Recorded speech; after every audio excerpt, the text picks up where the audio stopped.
Hello बच्चे, कैसे आप लोग। आज हम लोग पढ़ेंगे क्लास 12 के दिगंत भाग 2 का 10वां चैप्टर हिंदी पाठ 10 जूठन, जिसके कवि हैं ओम प्रकाश वाल्मीकि जी। यह एक इनकी आत्मकथा है। तो चैप्टर को पढ़ने से पहले सबसे पहले हम लोग पढ़ते हैं ओम प्रकाश वाल्मीकि की जीवनी। ये जो जूठन है वो इनकी सबसे महत्वपूर्ण आत्मकथाओं में से एक है। बहुत ही मज़ेदार ये एक आत्मकथा है।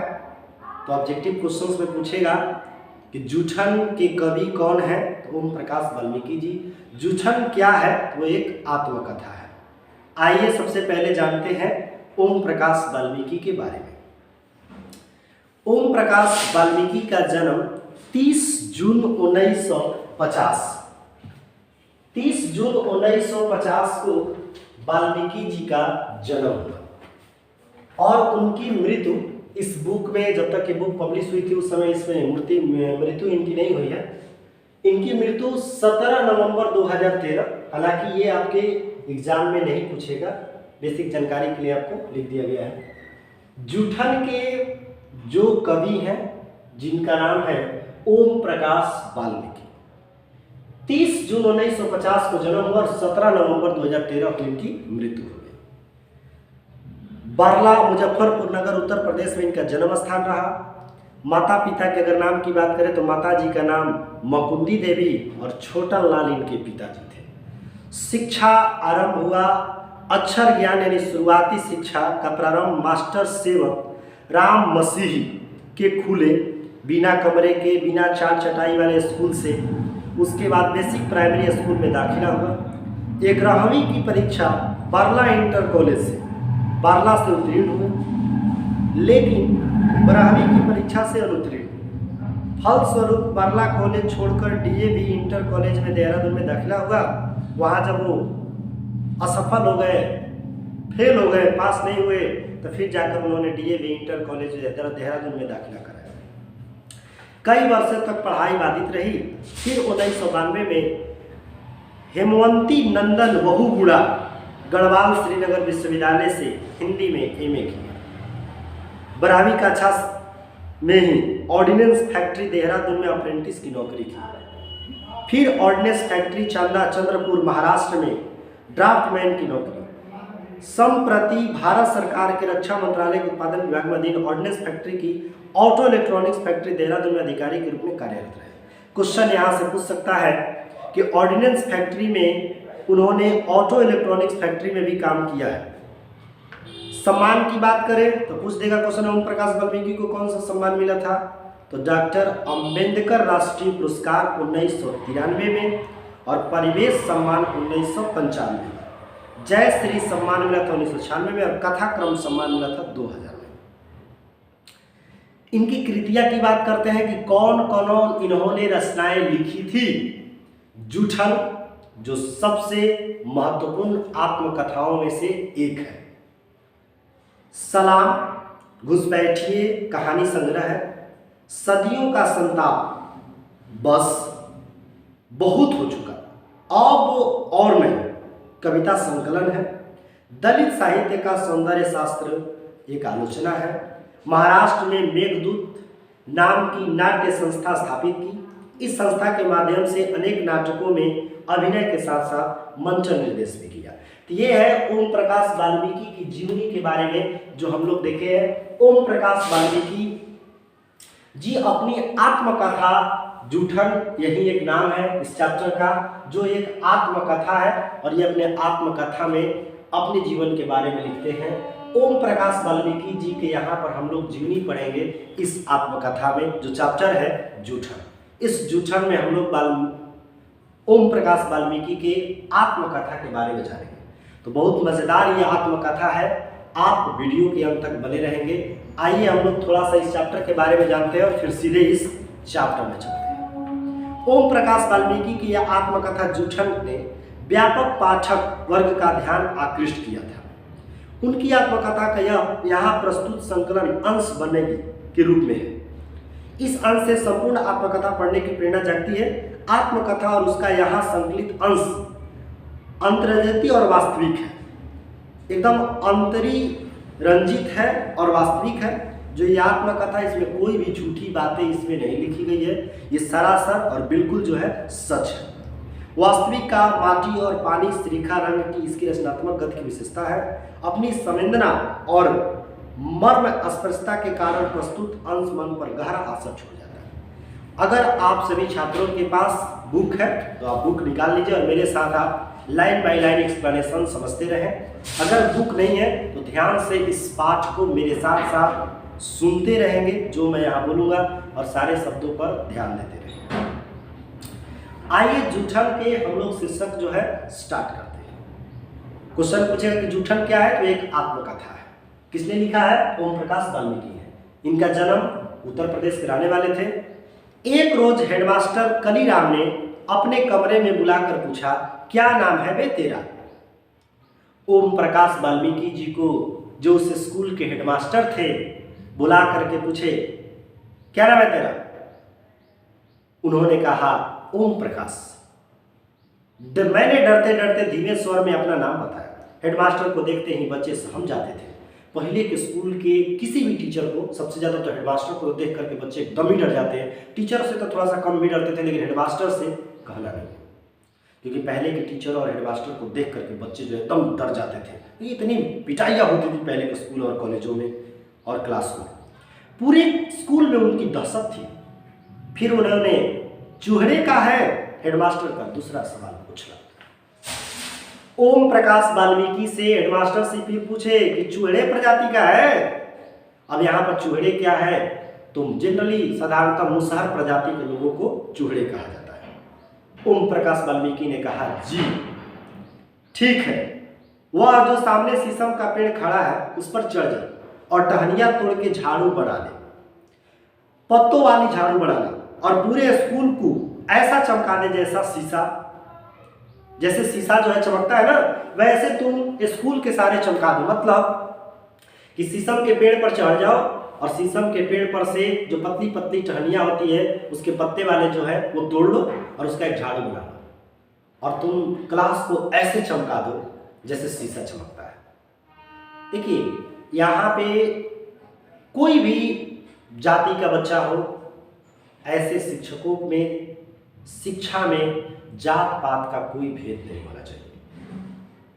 यहाँ पे इनकी जो आत्मकथा, इनके साथ ऐसा हुआ, पहले ऐसा हुआ करता था। ये कहानी भी उसी समय की है जिस समय छूत अछूत हमारे यहाँ बहुत ज़्यादा था। तेरा तो ये खानदानी काम है, जा फटाफट लग जा काम पे। हेडमास्टर के आदेश पर मैंने कमरे बरामदे साफ कर दिए। तभी वे खुद चलकर आए और बोले, इसके बाद मैदान भी साफ कर दे। जो हेडमास्टर कहे कि कमरा और बरामदा साफ कर दो, मैंने साफ कर दिया, लेकिन फिर जैसे ही मेरा काम खत्म हुआ वैसे ही वो मुझसे बोले कि पूरा ग्राउंड साफ कर दो। लंबा चौड़ा मैदान मेरे वजूद से कई गुना बड़ा था। समझिए स्कूल का कितना बड़ा मैदान, और बोल दिए कि एक छोटा सा बच्चा को कि जाओ साफ करो, जिसे साफ करने से मेरी कमर दर्द करने लगी थी। धूल से चेहरा सिर अट आया था, यानी एकदम धूल से पूरा चेहरा तुझा, एकदम सर जो है पूरा धूल से एकदम चकरा रहा था। मुंह के भीतर धूल घुस गई थी। मेरी कक्षा में बाकी बच्चे पढ़ रहे थे और मैं झाड़ू लगा रहा था। हेडमास्टर अपने कमरे में बैठे थे, लेकिन निगाह मुझ पर टिकी हुई थी। पानी पीने तक की इजाजत नहीं थी। बताइए, इतना जो है इस ओम प्रकाश वाल्मीकि को दंडित किया गया, इतना जो है उन पर क्या किया गया, जुल्म किया जा रहा था। पूरा दिन मैं झाड़ू लगाता रहा। तमाम अनुभवों के बीच कभी इतना काम नहीं किया था। वैसे भी मेरे घर में भाइयों का मैं लाडला था, यानी कह रहे कि मैं अपने घरों में कभी ऐसा काम नहीं किया था, और ना ही कभी ऐसा काम मैंने जिंदगी में किया था। दूसरे दिन स्कूल पहुंचता। पहले दिन तो चलिए स्कूल के बरामदे साफ किए, स्कूल के कमरा साफ किए और स्कूल के ग्राउंड साफ किए। दूसरे दिन जब मैं स्कूल पहुंचा, जाते हेडमास्टर ने फिर झाड़ू के काम पर लगा दिया। पूरे दिन झाड़ू ही देता रहा। मन में एक तसल्ली थी कि कल से कक्षा में बैठ जाऊंगा। मन में बस इतना था कि चलो आज, कल भी हेडमास्टर काम कराया था, आज भी वही काम थमा दिया, उम्मीद थी कि शायद कल से मुझे कक्षा में बैठने को मिले, कल से मुझे कमरे में बैठकर पढ़ने को मिले। तीसरे दिन मैं कक्षा में चुपचाप जाकर बैठ गया। थोड़ी देर बाद उनकी दहाड़ सुनाई दी। दहाड़ का मतलब समझ ही रहे हैं, जो गूंज है, जो आवाज है। उनकी दहाड़ सुनकर मैं थर थर कांपने लगा। जोर से चिल्लाते, वाल्मीकि, वाल्मीकि कहाँ है? एक त्यागी लड़के ने चिल्लाकर कहा, मसाब वो बैठा है, यानी मास्टर साहब वो बैठा, वो कोने में बैठा है। एक लड़का बोल दिया, कोने में बैठा है। हेडमास्टर ने लपक कर मेरी गर्दन दबोच ली और उनकी अंगुलियों का दबाव मेरी गर्दन पर बढ़ रहा था। जोर से ऐसे गर्दन पकड़ लिए हेडमास्टर, और जैसे कोई भेड़िया बकरी के बच्चे को दबोच कर उठा लेता वैसे ऐसे गर्दन पकड़कर क्या किए, उठा लिए। कक्षा से बाहर खींचकर उसने मुझे बरामदे में ला पटका और उठा करके ऐसे कक्षा से घसीटते घुसते ला करके बरामदे में पटक दिया और चीख कर बोले, जा लगा पूरे मैदान में जा। समझिए ये हालात थी ओम प्रकाश वाल्मीकि की। और ओम प्रकाश वाल्मीकि नहीं बल्कि इनके प्रजाति के लगभग उस समय यही हाल था। छूत अछूत के जो एक बीमारी चल रही थी लोगों में, जातीयता, यही थी। आज अगर ये हेडमास्टर होता तो मैं उसके पास जरूर जाकर पहुंचता। भयभीत होकर मैंने 3 दिन पुरानी वही शीशम की झाड़ू उठा ली, वही झाड़ू जो उसने बनाया था, और वही झाड़ू जो है उठा ली। कौन? वाल्मीकि जी। मेरी तरह ही उसके पत्ते सूख कर झड़ने लगे थे। सिर्फ बची थी पतली पतली टहनियां। मेरी आंखों से आंसू बहने लगे थे। रोते रोते मैदान में झाड़ू लगाने लगे। स्कूल के कमरे के खिड़की दरवाजे से मास्टर और लड़कों की आंखें छिप छिप कर तमाशा देख रही थी। मेरा रोम रोम यातना की गहरी खाई में लगातार गिर रहा था। मैं रो रहा था। रोते हुए मैंने पूरे मैदान में झाड़ू लगाया। मेरे पिताजी अचानक स्कूल के पास से गुजरे। मुझे स्कूल के मैदान में झाड़ू लगाता देखकर ठिठक गए। कहे, अरे बाप रे, मैंने अपने बच्चों को स्कूल में पढ़ने के लिए भेजा और ये पढ़ाई के समय पर सारे बच्चे स्कूल में पढ़ रहे हैं और मेरा जो बच्चा है वो मैदान में झाड़ू लगा रहा है। ये देख करके पिताजी के दिल पर जोर से आहत पहुंची, जोर से चोट पहुंची। बाहर से ही आवाज देकर बोले, मुंशी जी वो क्या कर रहा है? क्वेश्चन में पूछेगा, वाल्मीकि जी को प्यार से क्या बोला जाता था? मुंशी जी। वे प्यार से मुझे मुंशी जी कहा करते थे। क्वेश्चन ये भी हो सकता है कि ओम प्रकाश वाल्मीकि के पिताजी प्यार से वाल्मीकि जी को क्या कहते थे?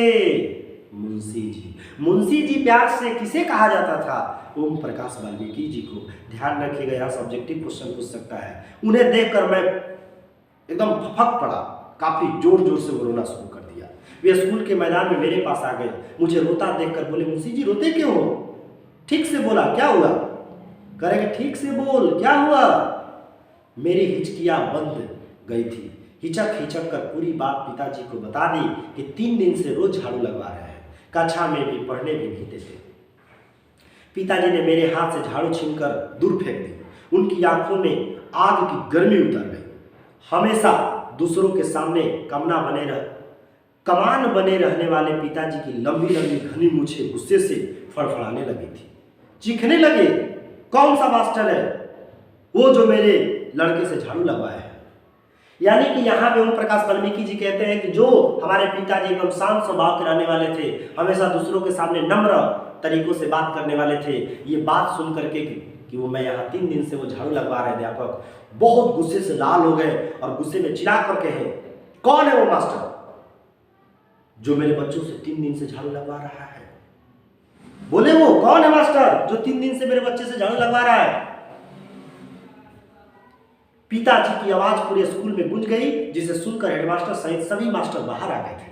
कलीराम हेडमास्टर ने गाली देकर मेरे पिताजी को धमकाया, लेकिन पिताजी पर धमकी का कोई असर नहीं हुआ। उस रोज जिस साहस और हौसले से पिताजी ने हेडमास्टर का सामना किया, मैं उसे कभी भूल नहीं पाया। माँ मेरी मेहनत मजदूरी के साथ साथ 8-10 तगाव का मतलब हिंदू मुसलमान के घरों में तथा घेर मर्दों या बैठक खाना तथा मवेशियों के बांधने की जो जगह होती है, मैं साफ सफाई का काम करती थी। इस काम में मेरी बहन, बड़ी भाभी तथा जसवीर और जनेश्वर, दो जो भाई थे। क्वेश्चन में पूछ देगा वाल्मीकि जी के दो भाई कौन थे, तो जसवीर और जनेश्वर माँ का हाथ बटाते थे। बड़ा भाई सुखवीर तगाओं के यहाँ वार्षिक नौकरी की तरह काम करता था। यानी कि जो कह रहा है कि जो बड़ा भाई सुखवीर है वो हिंदू मुसलमान के घरों में वार्षिक नौकरी, यानी कि एक साल में नहीं, हम लोग के गाँव में अभी भी कुछ कुछ अभी चलता है, जो एक नौकर को रख लेते हैं, या एक जिसको हम लोग बोलते हैं कि कोई साल में मजदूर को रख लिए, जैसे चरवाहा या बनिहार आदमी रख ले। वही तरह सुखवीर जो सिंह थे वो हिंदू मुस्लिम के घर में वार्षिक नौकरी पर काम करते थे। प्रत्येक तागा के घर में 10 से 15 मवेशी, प्रत्येक जो हमारे पास घर होता था, चाहे वो हिंदू का हो चाहे मुस्लिम का हो, उनके घरों में 15 मवेशी, चाहे गाय हो चाहे भैंस हो या बैल हो, सामान्य बात थी। उनका गोबर उठाकर गांव से बाहर कुंडियों पर, कुंडियों का मतलब होता है जैसे कोई बाहर जगह जो है, बाहर पड़ती जो जगह है, जैसे यहाँ पे आपका शब्द निधि जो है उसमें दिया होगा, तो उसमें देख सकते हैं कुंडियों का मतलब कूड़ा फेंकने की जगह होती है, जिसको घूरा बोलते हैं, वहां पर ले जाकर के फेंकना था।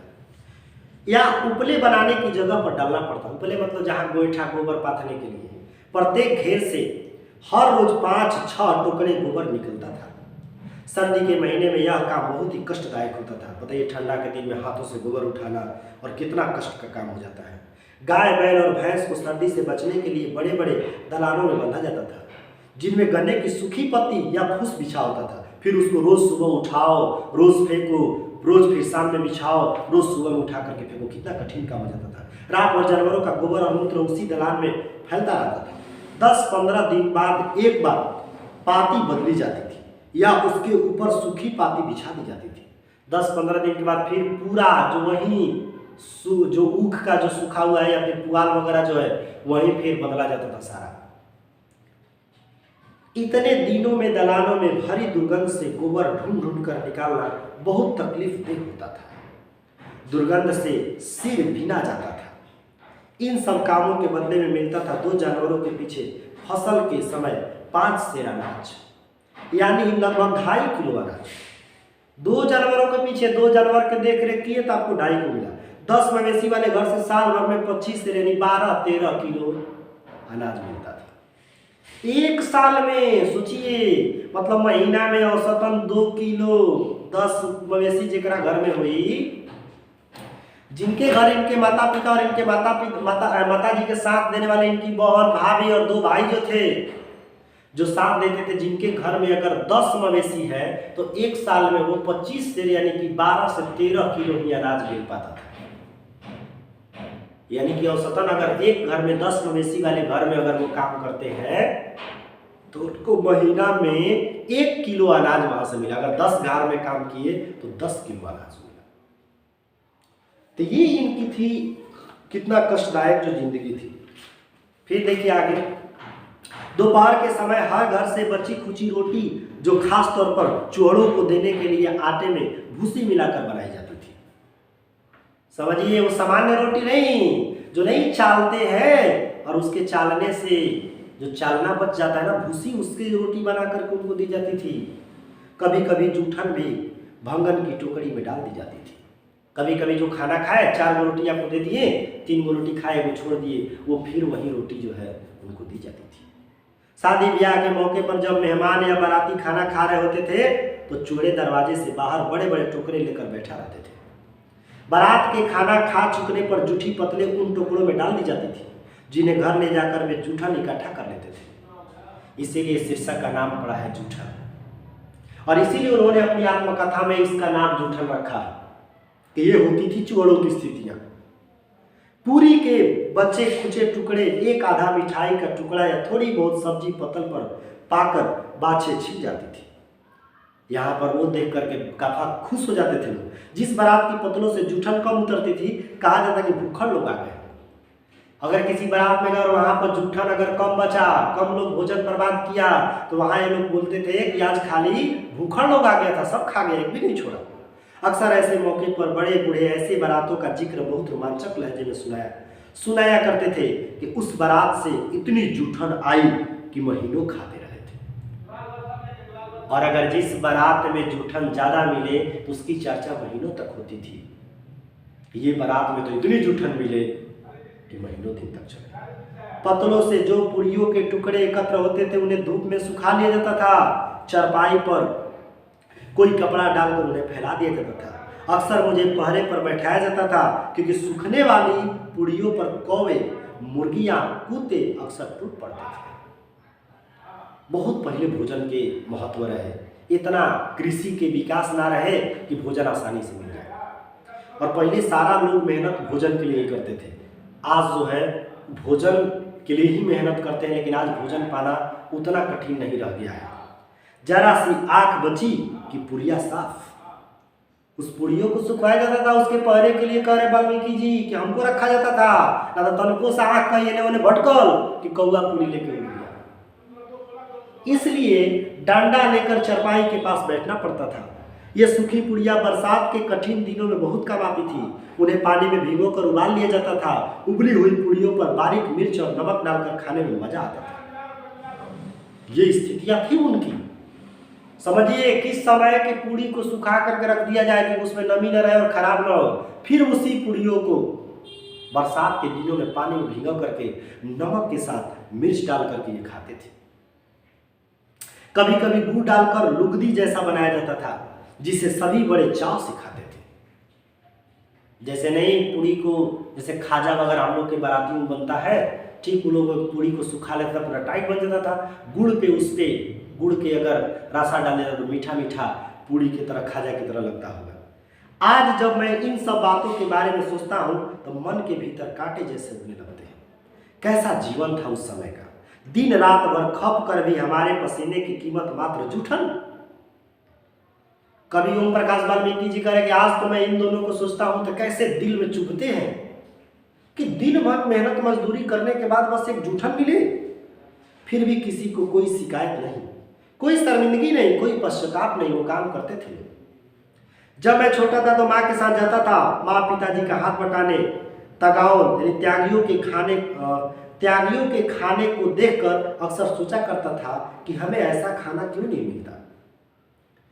जब वहां पहुंचते थे लोग, साधु संत लोग और बहुत से मेहमान लोग, तो ये देख करके वाल्मीकि जी कहते हैं कि आखिर ऐसा हम लोग को खाना क्यों नहीं मिलता, हम लोग को जूठा नहीं क्यों मिलता है।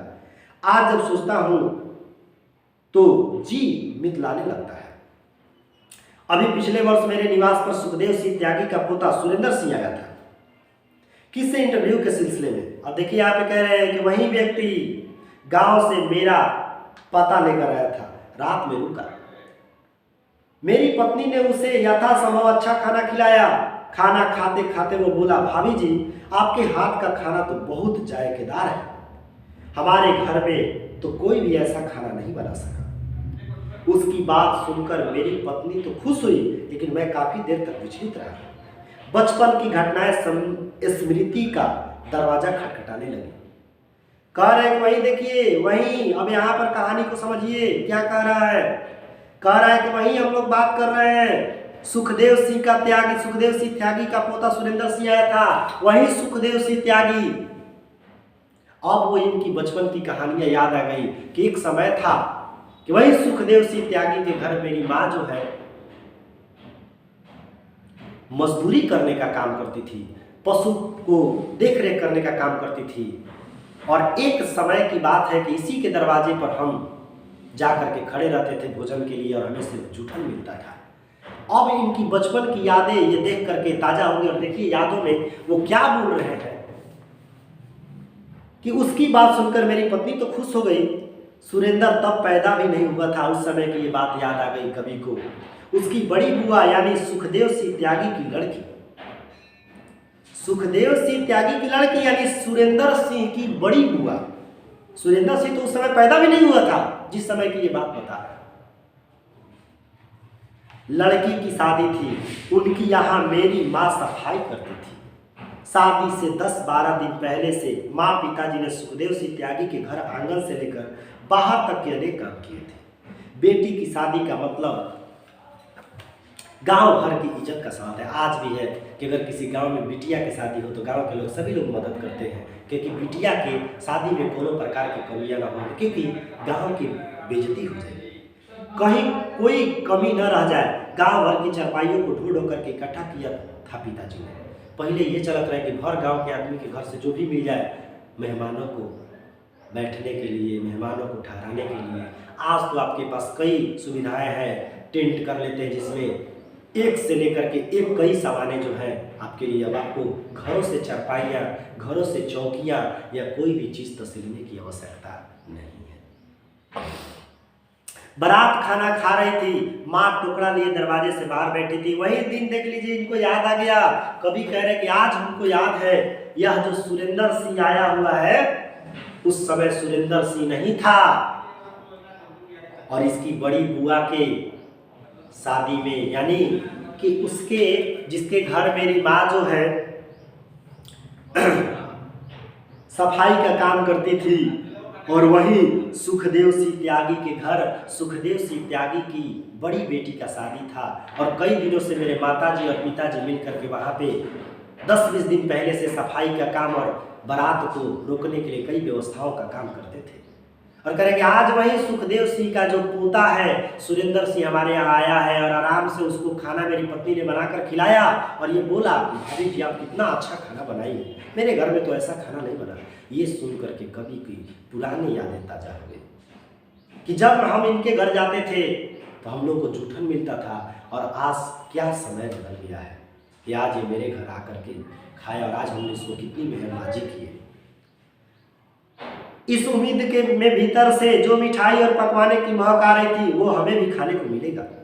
जब सब लोग खाकर चले गए तो मेरी माँ ने सुखदेव सिंह त्यागी को दलान से बाहर आते देखकर कहा, चौधरी जी ये तो सब खाड़ करके चले गए, हमारे जातकों को भी एक पतल पर धर कुछ दे दे तो अच्छा होता। वो भी इस दिन का इंतजार कर रहे थे। बहुत दिनों से हम लोग इंतजार कर रहे थे इस शादी का कि अगर शादी होगा तो हमें भी कुछ खाने को मिलेगा।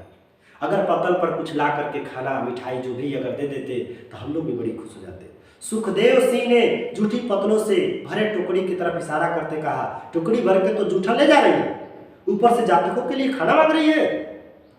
अपनी औकात मेरा चूड़ी, उठा टुकड़ा दरवाजे से और वो चलती बंद। ये जवान थी सुखदेव सिंह की। इस दिनों को याद कर रहे थे कवि। देखिए बताइए क्या दिन था। उन दिनों में 9वीं कक्षा में था। कवि कह रहे वाल्मीकि जी उन दिनों में मैं 9वीं कक्षा में, घर की आर्थिक हालत कमजोर थी, एक एक पैसे के लिए परिवार के प्रत्येक सदस्य को खटना पड़ता था। मेरे पास पाठ्य पुस्तकें हमेशा कम रहती थी, दोस्तों से मांग कर काम चलाना पड़ता था। कपड़ों की भी वही स्थिति थी, जो मिल गई वही पहन लिया, जो वक्त पर बिना खा लिया। उन दिनों गांव में मरने वाले पशुओं को उठाने का काम भी चूहोड़ों के जिम्मे था। अगर कोई किसी के घर में पशु मर गया तो ये भी काम चूहोड़ों का ही था। जिसके घर में जो काम करता था उसके मरे हुए पशु भी उसी को उठाने पड़ते थे। इसके बदले कोई मेहनताना या मजदूरी नहीं मिलती थी। आप जहाँ पशु के गोबर उठाने का, उसके देखरेख करने का, सानी पानी का जो काम करते थे, अगर कोई पशु मर जाता है तो आपको ही उसको उठा करके बाहर कहीं फेंकना है, और इसके लिए कोई आपको मेहनत मजदूरी नहीं मिलती थी। एक गाय, बैल या भैंस को उठाने के लिए 4 से 6 लोगों की जरूरत होती थी। जिसका मवेशी मर जाता था उसे जल्दी लगी रहती थी, जल्दी ऐसा हटाओ, जल्दी हटाओ। इसलिए वह बार बार बस्ती में आकर चिल्लाता था। देर होने पर गालियाँ बकता था। उठाने वालों की इकट्ठा करने में अक्सर देर ही हो ही जाती थी। अब भाई 5-6 आदमी को इकट्ठा करना है, अगर एक परिवार में उतने लोग ना हो तो दूसरे के परिवारों से मदद मांगनी पड़ती थी। मरे हुए पशुओं को उठाना बड़ा कठिन काम होता था। उसके अगले पिछले पैरों को रस्सी से बांधकर बांस की मोटी मोटी बाहियों से उठाना पड़ता था। दोनों पैर को बांध के बांस लगाकर कैसे उठा करके कंधे पर लोग ले जाना कितना कठिन था, कितना भारी होता, समझ सकते हैं। इतने श्रम साध्य काम के बदले में मात्र गालियां मिलती थी। कितना क्रूर समाज में रहे हैं हम, जहाँ श्रम का कोई मूल ही नहीं बल्कि निर्धनता को बरकरार रखने का एक संयंत्र ही था यह सब। मरे हुए पशु की खाल मुजफ्फरपुर के चमड़ा बाजार में बिक जाती थी। उन दिनों एक पशु की खाल 20 से 25 रुपए में बिकती थी। कवि वाल्मीकि जी कहते हैं कि उस समय मैं 9वीं कक्षा में पढ़ता था, और जो मरे हुए पशु थे उनके पूरे ऊपर के जो चमड़ा निकालने पर मुजफ्फरपुर के बाजार में 20 से 25 रुपए में बिकती थी। आने जाने और मरे हुए पशु को उठाने की मजदूरी देकर मुश्किल से एक खाल के बदले 10-15 रुपया हाथ में आते थे। आए जाए के भाड़ा और मजदूरी जो दूसरे को दे दें तो बस 10 से 15 रुपया हाथ में लगते थे। तंगी के दिनों में 10-15 रुपये में बहुत बड़ी रकम दिखलाई पड़ती थी। चमड़ा खरीदने वाला दुकानदार खाल में बहुत मीन मेख निकालता था। कहता अरे अभी क्यों लाया, इधर काट के हो गया। कट फट जाने पर खाल बेकार हो जाती थी। खाल को निकालते ही उस पर नमक लगाना पड़ता था, वरना दूसरे दिन ही खाल खराब हो जाती थी, जिसे दुकानदार खरीदने से मना कर देता था। एक रोज ब्रह्मादेव तगा का बैल खेत में लौटते समय रास्ते में गिर पड़ा। उधर खेत में से लौट रहा था और लौटते समय ही रास्ते में गिर पड़ा, उठ नहीं पाया, मर गया। कुछ ही देर बाद ब्रह्मदेव ने हमारे घर खबर कर दी थी कि पिताजी और मुझसे बड़े भाई जनेश्वर उस रोज किसी रिश्तेदारी में गए थे। पिताजी भी नहीं थे और बड़े भाई जनेश्वर भी नहीं थे। घर पर माँ, मेरी बहन माया और सबसे बड़ी भाभी देवी ही रहती थी। जसवीर उन दिनों देहरादून में था मामा के पास। माँ परेशान हो गई कि बैल की खाल उतारने किसे भेजे। बस्ती में 1-2 लोग थे, लेकिन कोई भी उस समय जाने को तैयार नहीं था। माँ ने चाचा से बात की, वे तैयार हो गए थे, लेकिन उनके साथ किसी को जाना चाहिए। अकेले वे खाल नहीं उतार पाए। वाल्मीकि जी कह रहे हैं कि एक समय ऐसा हाल था कि ब्रह्मदेव तागा जो एक व्यक्ति थे, उनका बैल खेत से लौटते समय रास्ते में मर गया। उसने तुरंत हमारे घर खबर भिजवाई कि बैल मर गया है, लेकिन उस समय हमारे घर में पुरुष जाति में कोई व्यक्ति शामिल नहीं था। दोनों भाई भी नहीं थे और उसके पिताजी भी नहीं थे। अब बचे ओम प्रकाश वाल्मीकि जी। माँ ने आसपास के पड़ोसियों से मदद ली। चाचा जी तैयार हुए, लेकिन अकेले वो नहीं उतार पा रहे। मैं उस समय स्कूल में था। माँ ने थक हार कर मुझे ही बुला लिया। माँ नहीं चाहती थी कि वो काम मुझे करना पड़े, लेकिन खाल बेचकर जो 10-15 रुपए मिलने वाले थे, उन्हें छोड़ पाने की स्थिति में माँ नहीं थी। हार कर माँ ने मुझे चाचा के साथ भेज दिया। मेरे चाचा सुलहड़ महाकामचोर थे। बस सारा दिन ढोल ताशों में लगे रहते थे, मेहनत के काम से कतराते थे। मतलब इनके जो चाचा तो 1 नंबर के जुआड़ी था, समझ गए, 1 नंबर के जुआड़ी था, महाकामचोर था। बस सारा दिन ढोल ताशों में लगा रहता था। और उसके साथ वाल्मीकि जी कह रहे हैं उसके साथ हमको जाना पड़ा। सोचिए वहां उसकी हालत क्या होगी। माँ को फिक्र लगी थी कि कहीं हमारे पहुंचने से पहले ही बैल पर गिद्ध या जंगली जानवर न टूट पड़े। चाचा ने खाल उतारनी शुरू की। मैं उनकी मदद कर रहा था। चाचा का हाथ धीरे धीरे चल रहा था। पिताजी जैसी कुशलता उनमें नहीं थी, कभी वो काम ही नहीं करता था। खाली जुआ खेलना, ढोलक बजाना, ये सब तो काम करता उसका चलता, क्या उसमें अनुभव आया। थोड़ी देर बाद में थक कर बीड़ी पीने बैठ गए। चाचा ने एक छुरी मेरे हाथ में पकड़ा दी। बोले धीरे धीरे खाल उतारो, अकेले से तो शाम तक नहीं उतरेगी। छुरी पकड़ते ही मेरे हाथ कांप रहे थे। अजीब से संकट में फंस गया था। चाचा ने छुरी चलाने का ढंग सिखाया। उस रोज मेरे भीतर बहुत कुछ था जो टूट रहा था। चाचा की हिदायत पर मैंने बैल की खाल उतारी थी। मैंने जैसे स्वयं ही गहरे दलदल में फंस रहा था, जहां से मैं दोबारा चाहता था। हालात मुझे उसी दलदल में घसीट रहे थे। चाचा के साथ तपती दोपहरी में जिस यातना को मैंने भोगा था, आज भी उसके जख्म मेरे तन पर ताजा है। कवि वाल्मीकि जी कह रहे हैं कि उस लहलहाती दोपहरी में मैं अपने चाचा के साथ, कभी भी जीवन में मैंने वो ऐसा काम नहीं किया था। वाल्मीकि जी कह रहे हैं कि मेरे पिताजी, मेरे भाई के साथ मैंने कभी भेजा नहीं गया, मैं कभी नहीं गया था इस काम में, लेकिन किसी के घर पे न रहने के कारण मुझे चाचा के साथ जाना पड़ा। कभी कह रहे हैं कि इतना उस दिन के कष्टदायक स्थिति आज भी मेरे तन पर, मेरे मन पर वो जो यादें हैं वो छाई हुई है। जैसे जैसे खाल उतर रही थी, मेरे भीतर का रक्त जम रहा था।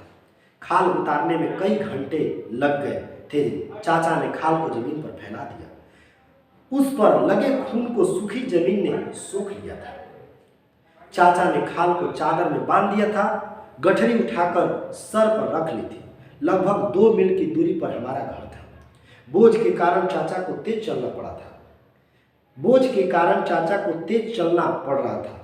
मैं हाथ में छुरी पकड़ उनके पीछे पीछे लगभग दौड़ता जाता था।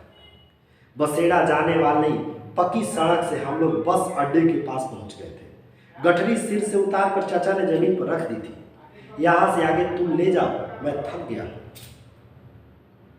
चाचा वही भारी जो चमड़ा है उस गाय को उतार करके अपने सर पर ले जाकर के जाते जाते बीच रास्ते में थक गए और वाल्मीकि जी को कहे कि अब तुम लेकर चलो, मैं थक गया।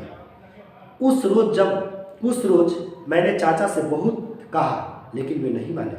चाचा कहे बस अड्डे की भीड़ पार करा दो।